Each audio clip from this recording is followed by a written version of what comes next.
ನಮಸ್ತೆ, ನನ್ನ cooking family quick easy tasty recipes ಚಾನಲ್ಗೆ ಸ್ವಾಗತ.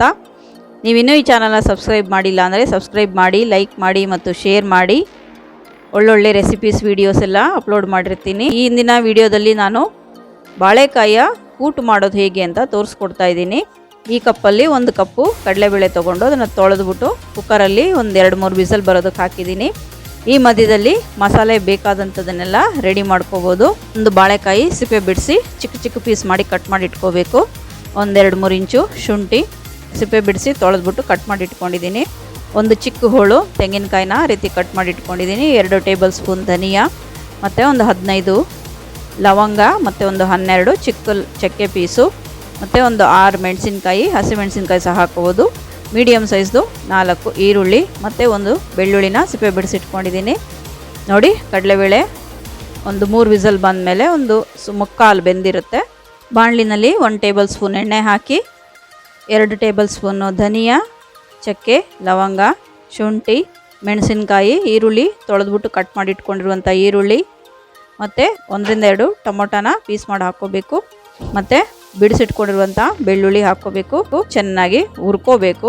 ಕಲರ್ ಚೇಂಜ್ ಆಗೋವರೆಗೂ, ಅಂದರೆ ಒಂದು ಗೋಲ್ಡನ್ ಕಲರ್ ಬರುತ್ತಲ್ಲ ಅಲ್ಲಿವರೆಗೂ ಚೆನ್ನಾಗಿ ಹುರ್ಕೋಬೇಕು. ನೋಡಿ, ಬಾಳೆಕಾಯಿನ ರೀತಿ ಚಿಕ್ಕ ಚಿಕ್ಕ ಪೀಸ್ ಮಾಡಿ ಇಟ್ಕೊಂಡಿದ್ದೀನಿ. ಒಂದು ಸೌಟು ಕಡಲೆಬೇಳೆನ ಆರೋದಕ್ಕೆ ಇಟ್ಕೊಂಡಿದ್ದೀನಿ. ಅದನ್ನು ಮಿಕ್ಸಿ ಜಾರ್ಗೆ ಹಾಕಿ ರುಬ್ಕೊಳ್ಳೋದಕ್ಕೆ. ಕಡಲೆಬೇಳೆ ಅದರದ್ದೇ ಆದ ಟೇಸ್ಟ್ ಕೂಡ ಕೊಡುತ್ತೆ ಮತ್ತು ಏನು ಗೊಜ್ಜು ಅಥವಾ ಸಾಂಬಾರು ಮಾಡ್ತಾಯಿದ್ದೀವೋ ಅದು ಗಟ್ಟಿ ಆಗೋದಕ್ಕೆ ಸಹ ಸಹಾಯ ಮಾಡುತ್ತೆ. ಮಿಕ್ಸಿ ಜಾರ್ಗೆ ತೆಂಗಿನಕಾಯಿ, ಕಡಲೆಬೇಳೆ ಮತ್ತು ಹುರಿದಿರುವಂಥ ಮಸಾಲೆನ ಹಾಕ್ಕೊಂಡು ರುಬ್ಕೋಬೇಕು. ಕುಕ್ಕರ್ಗೆ ಕಡಲೆಬೇಳೆ ಹಾಕಿರುವಂಥ ಕುಕ್ಕರ್ಗೆ ಬಾಳೆಕಾಯಿ ಪೀಸಸ್ ಹಾಕ್ಬಿಟ್ಟು ಒಂದು ಸ್ವಲ್ಪ ಅರಿಶಿನ ಪುಡಿ ಹಾಕಿ ರುಬ್ಬಿರುವಂಥ ಮಸಾಲೆನ ಹಾಕ್ಕೊಂಡು ರುಚಿಗೆ ತಕ್ಕಷ್ಟು ಉಪ್ಪು ಹಾಕಿ ಬೇಕಿದ್ರೆ ಇಲ್ಲಿ ಒಗ್ಗರಣೆ ಸಹ ಕೊಟ್ಕೋಬೋದು. ಆಮೇಲೆ ಒಂದು ವಿಸಲ್ ಬರ್ಸಿದ್ರೆ ಸಾಕು. ಬಾಳೆಕಾಯಿ, ಕಡಲೆಬೇಳೆ ಎಲ್ಲ ಚೆನ್ನಾಗಿ ಬೆಂದಿರುತ್ತೆ. ಆಮೇಲೆ ಇದನ್ನು ಒಂದು ಕುದಿಸಿದ್ರೆ ಸಾಕಾಗುತ್ತೆ.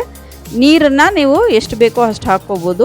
ತುಂಬಾ ಗಟ್ಟಿಯಾಗಿ ಗೊಜ್ಜು ಥರ ಬೇಕು ಅಂದರೆ ಗಟ್ಟಿಯಾಗಿ ಮಾಡ್ಕೋಬೋದು, ಅಥವಾ ಸಾಂಬಾರು ಥರನೂ ಈ ರೀತಿ ಮಾಡ್ಕೋಬೋದು. ನೋಡಿ, ಬಾಳೆಕಾಯಿ ಕೂಟು ರುಚಿಯಾಗಿ ರೆಡಿಯಾಗಿದೆ. ಬಾಳೆಕಾಯಿ ಅದ್ರ ಟೇಸ್ಟು, ಮಸಾಲೆ ಟೇಸ್ಟು ಮತ್ತು ಕಡಲೆಬೇಳೆ ಟೇಸ್ಟು 3 ಸೇರಿಕೊಂಡು ಒಂದು ಬೇರೆ ರೀತಿಯದೇ ರುಚಿಯಾದ ಕೂಟು ರೆಡಿಯಾಗಿರುತ್ತೆ. ನೀವು ಈ ರೀತಿ ಮಾಡಿಕೊಂಡು ಟೇಸ್ಟ್ ಹೇಗಿತ್ತು ಅನ್ನೋದನ್ನು ಕಮೆಂಟ್ಸಲ್ಲಿ ತಿಳಿಸ್ಕೊಡಿ. ಹಾಗೆ ನನ್ನ ಚಾನಲ್ನ ಲೈಕ್, ಶೇರ್, ಸಬ್ಸ್ಕ್ರೈಬ್ ಮಾಡೋದು ಮರಿಬೇಡಿ. Thank you.